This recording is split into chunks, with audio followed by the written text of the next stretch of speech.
भाई जरा सोचो, अगर कोई डायरेक्टर होता है जो इमेजिनेशन को रोटी दाल और मसालों की तरह पका सकता है तो वो सिर्फ राजामौली ही कर सकता है। पहले बाहुबली द बिगिनिंग आई, फिर द कंक्लूजन और अब 2027 में मेन्यू से जुड़ने वाला है अगला धमाका, Baahubali the internal war.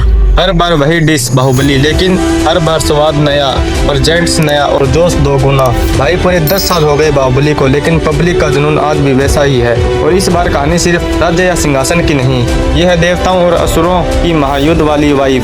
Teaser शुरू होते ही शिवगामी की आवाज आती है, बाहुबली की मृत्यु अंत नहीं, एक नए युग की शुरुआत है। बस यही से समझ जाओ अब बात रॉयल पॉलिटिक्स की नहीं, कॉस्मिक बैटल की है। दृश्य में एक और इंद्र का दिव्य तेज है और दूसरी तरफ उभरता है विशासुर का अंधकारमय रूप। दोनों के बीच टकराव बिजली की तरह स्क्रीन फाड़ देता है। एनिमेशन इतना रिच है कि लगता है जैसे हर फ्रेम पेंटिंग हो। किरदारों के चेहरे, आंखों की चमक, बॉडी लैंग्वेज, सब कुछ सीन को सिनेमेटिक बनाता है। और फिर वो पल आता है जब रथ पर खड़े अमरेंद्र बाहुबली की झलक दिखती है। भाई एनिमेशन में भी वो ग्रेस और पावर वैसी ही लगती है जैसे पहले स्क्रीन पर प्रभास ने दिखाई थी। म्यूजिक की बात करें तो बैकग्राउंड में बजता आर्केस्ट्रल थीम दिल में सीधा उतर जाता है। हर बीट के साथ ट्रीजर की इंटेंसिटी बढ़ जाती है।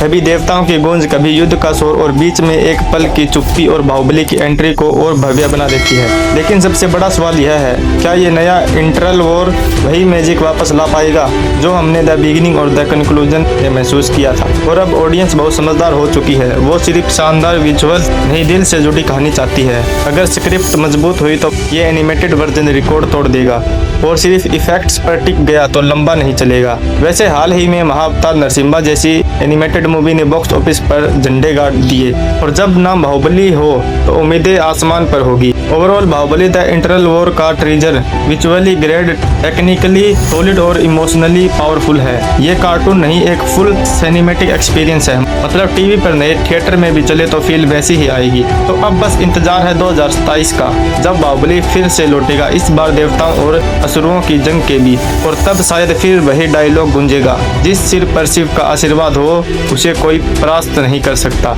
तो दोस्तों बताओ, एनिमेशन वाले बाहुबली को देखने के लिए आप कितने एक्साइटेड हो, कमेंट में जरूर बताओ।